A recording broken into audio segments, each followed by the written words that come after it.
Hello and welcome to Rating the Piklopedia. I'm your host, Snoozy. I'm setting out to rank the very best entries in the Piklopedia of Pikmin 4, which is the best video game ever made. Every creature in this game is given details such as their scientific name, a behavioral evaluation, and even instructions on how to cook and eat it. I'll be reading through every entry and deciding which ones are the most interesting and funny. Please keep in mind that I'm not rating the creatures themselves. Also, keep in mind that these videos might include profanity or spoilers for the Pikmin 4 game. Today we have our very first video, which means we have our very first entry and the very first enemy that you fight when you start Pikmin 4. That is the Dwarf Bulborb, Panceris pseudouculi russus. And while this enemy might look simple, I mean, the Bulborb is kind of the iconic enemy of the games. If you've seen any creature in Pikmin 4 besides the Pikmin themselves, it was probably a Bulborb. They're designed the way they are because you're supposed to approach from behind and throw Pikmin onto its back, because if you approach from the front, it will eat your Pikmin, and that kills it. But the Dwarf Bulborb is actually deceptively interesting, and it has one of the best lore tidbits of any creature in the game, which is that it is not actually related to the Bulborb at all. The Bulborb family of creatures, as we'll learn in the coming weeks, because the Piklopedia starts with all of the Bulborbs, they are in the grub dog family. But the Dwarf Bulborb is not. It is actually a type of bread bug that has evolved to mimic the main Bulborb. And that's fascinating. You know, you'll be playing the game, you'll see regular Bulborbs and Dwarf Bulborbs side by side, sleeping together, completely trusting each other, and you don't even realize until you read the Piklopedia that that's actually a phenomenal case of kind of an invasive animal mimicking to be with a larger creature that can then protect them. Kind of reminds me of like cowbirds leaving their babies in the nests of other birds that they'll take care of them. But regardless, let's get to the Piklopedia entries themselves.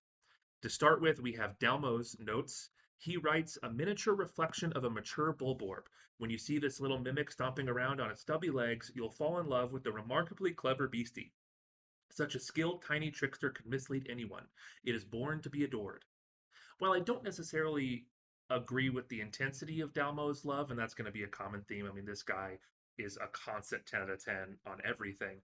I do really agree that the Dwarf Bulborb is clever, that the Dwarf Bulborb is endearing, and that, you know, you got to be impressed and you got to like this little guy. So we'll move that over there. Next, we have the behavioral analysis from Captain Olimar himself, kind of the protagonist of the series. Although initially identified as a juvenile Bulborb, groundbreaking new research indicates that this creature is in fact a member of the breadbug family. A close relative of breadbug, it escapes predation through mimicry. Unique adaptation of the Bulborb's crimson coloration allows the species to safely commingle. Such effective adaptation and obfuscation by a prey species is rare, indicating that this clever creature is a master of mimicry. Now, this is good. It's well written. It's a little bit too poetic, maybe. I mean, they really did a lot of alliteration in that last paragraph. You've got crimson coloration. There were more. Clever creature and master of mimicry. I mean, that's laying it on a little thick, Olimar. I kind of feel like he's trying to flex that bachelor's a little bit too much. But that is good, and it is interesting. It is well written. I'll settle for it. And then finally, this is always going to be the most interesting part of every video. We move from the very measured analysis of Captain Olimar to his partner, Captain Louis, who does not care about the behavior or nature of any creature. He only cares about what it tastes like. And so he writes about the dwarf bulborb for a blissful bisque. Another alliteration. What are they doing over there?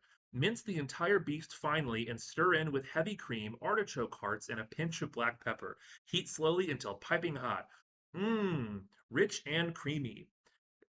This is interesting. I don't like bisque, so this doesn't sound appetizing to me. And when I look at the dwarf bulborb, I don't know. I don't know if I see it. He doesn't mention anything about like what to do with the eyes or anything. So mince the entire beast? I don't know. I don't think I would want to eat this. I do love the inclusion of artichoke hearts. Something I love about the Louis entries is that they will often include regular foods that we have here on Earth, and they'll just throw them in alongside things like the dwarf bulborb. Keep in mind that all these characters are canonically an inch tall. Like there are Earth fruits in the game that are bigger than the characters themselves. So when he says artichoke hearts, do they have identical things on their planet that are artichokes but smaller? it really it gestures to the mystery of the Pikmin games in a way that I find incredibly fun.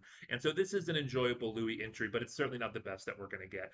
Overall, I think these Piklopedia entries are actually kind of mediocre, but I've got to give it some bonus points because the information at the heart of it, that these creatures are mimicking Bulborbs rather than actually having any relation to them, I mean, that's fascinating. And, I just think you have to give props to that because we're going to be learning a lot of lore about the Pikmin flora and fauna.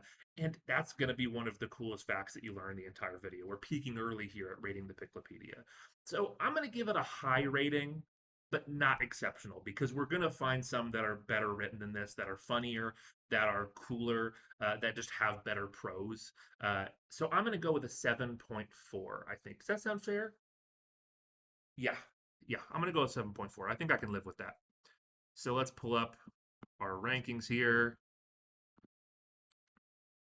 7.4, Dwarf Bulborb. Okay, so at the end of our first video, the Dwarf Bulborb is at the top and bottom of our list. Congratulations to the Dwarf Bulborb, and thank you so much for watching.